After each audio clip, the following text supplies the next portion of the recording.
Well, good morning, everyone. It's Dave, and Bo's right around the corner. We'll see her in just a moment. But it's a beautiful sunny day here in Southern California. Had a few days of rain. We got about 5 inches of rain with this last storm, and unfortunately, after the storm goes through, it gets really cold. So it was about 43 degrees last night, and that, my friends, is why Bo is on the air conditioning unit, because she's getting some nice heat from that. So we're gonna let her lay down while we'll go through and cruise around, see what's blooming in the garden, see what we've done recently. Unfortunately, the rain did do some damage to like the paper whites. They were pretty much done anyway, but it kind of hit them a little bit hard. A few blooms left, but that's really about it. We do have the leucosium though coming up over here. These are always so incredibly cool. This is a naturalizing bulb. This has come up for years and years and years.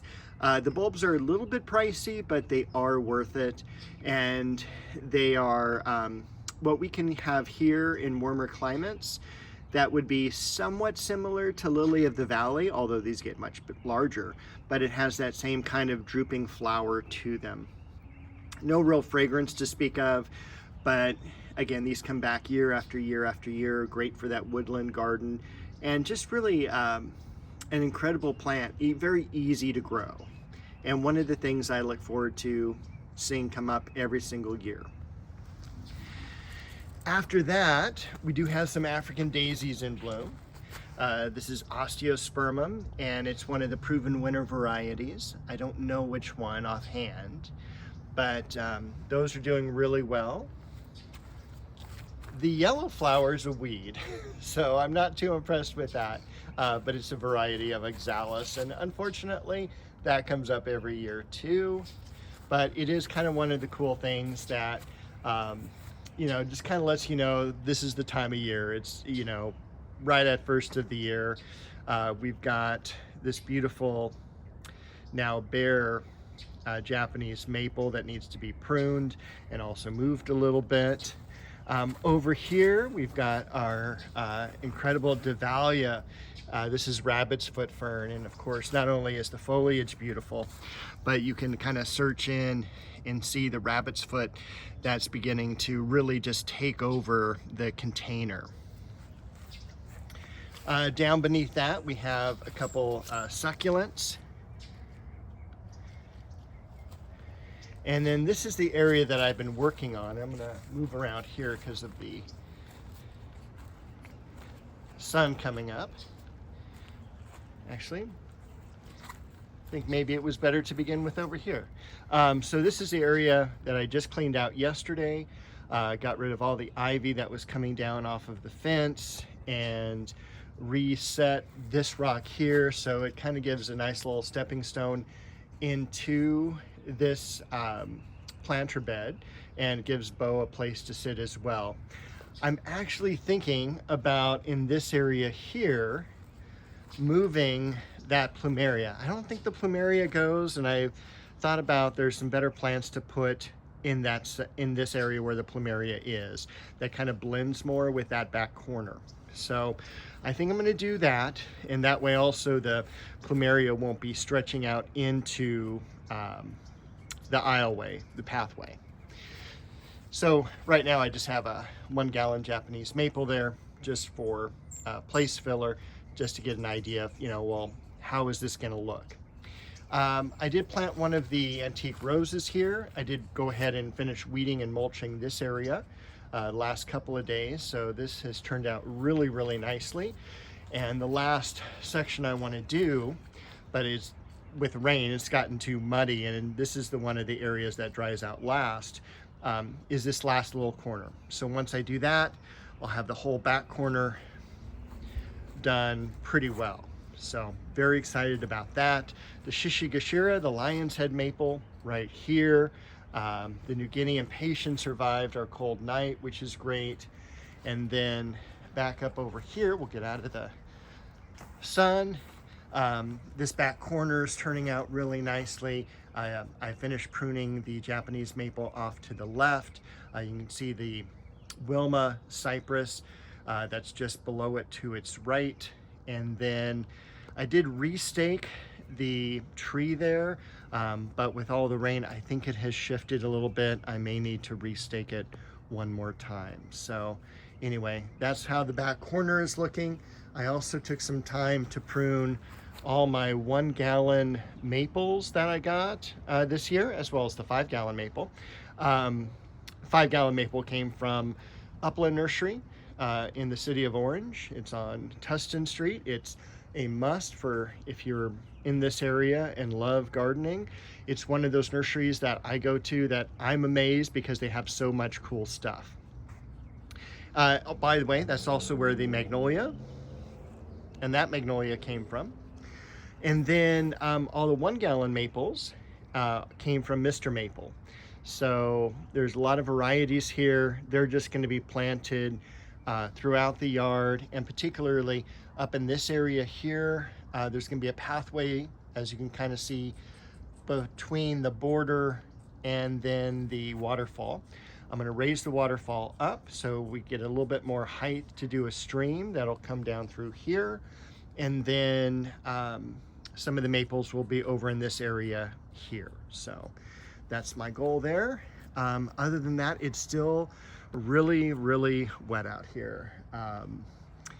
We had, I shot a video, just a walkthrough, silent walkthrough of the garden. So you could just hear, I don't want to say the birds, but more like the cars driving by, just the normal sounds of the garden. And it got quite a lot of views, which I don't know, excuse me, if there's, you know, you want more of silent videos or not. But everything here, oh, I was going to show you before we go in over here.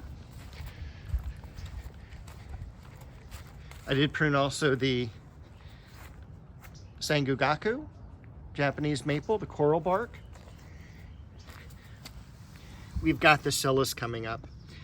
The scillas have been coming up since the 1980s. I got these when I worked at Covina Garden Center, got them for free, into the season, threw them in the ground. They've been in various areas. I have them right now, and if you saw the video last year, they're gonna be all the way along that railroad ties, all the way along these here. So those are gonna be coming up in the next couple of weeks. And let's see, in the background, you can't see it, but there's the dogwood, there's the crabapple. We've got still a lot of roses to prune back. We do have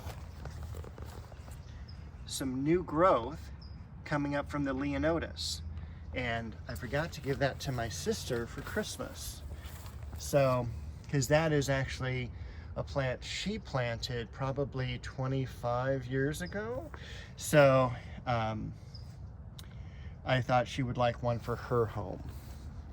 Back here, not a whole lot is going on. I need to get some foxglove and some delphiniums. Those need to be planted. So we've got some blooms coming up in the spring for those. Santolina, that's just done incredibly well during the winter time. And it's kind of like, I had almost forgotten I had planted that. Here's Bo joining us. And then we've got more roses to prune over here as well. This will be a pretty easy area, except for that block of bearded iris. That's going to be a little bit more dense, but everything else should come up pretty easily.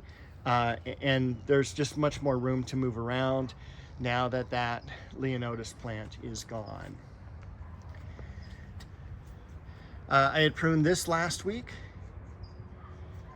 We've got the border of white false heather. More roses to prune back. We do have some blooms coming up on the bearded iris. I had restaked this as well. This is the flowering apricot. And you can see almost all the leaves are now gone on the genetic dwarf peach and nectarine. Cecile Bruner looks incredibly lush and full. That's going to need to be pruned back as well. Once that gets pruned back, it definitely feels like winter, because that really clears a whole huge pathway to kind of look into the rose garden. And there's Bo there as well, eating some grass. And I think that's everything I needed to show you inside here. We have some guava seedlings.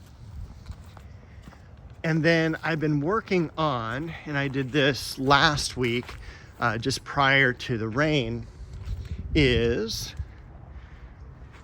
working on pruning the magnolia. So I've gotten this bottom level done, and you can kind of see how kind of nice and lacy it is.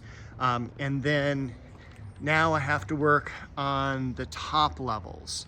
And there's, generally I divide the tree into 3 sections.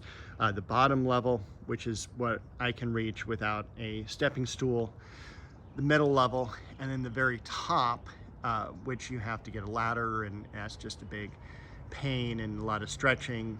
And I've ended up cutting out one of the branches that was in this area here. So I should be able to access the tree a little bit better as well, because I can at least put the ladder base here and everything. And I think that is everything I needed to tell you about the progress this week. I'm gonna most likely later today, if I have some time, cut back all the society garlic. It needs to be done once a year. I haven't cut these back in probably 2 years at least. It does smell like garlic, so do it when, number one, it's at night. The trash is gonna be picked up soon, and make sure to wear gloves because you don't want that on your hands. So I think that's everything. Let's say goodbye to Bo. Hope everyone has a great New Year's. And this is such a great time of year. If you haven't planted roses and fruit trees, this is the most perfect time of year to do that, including berries as well, like raspberries, blackberries, things like that. So wish Bo a Merry Christmas, Happy New Year. Bye.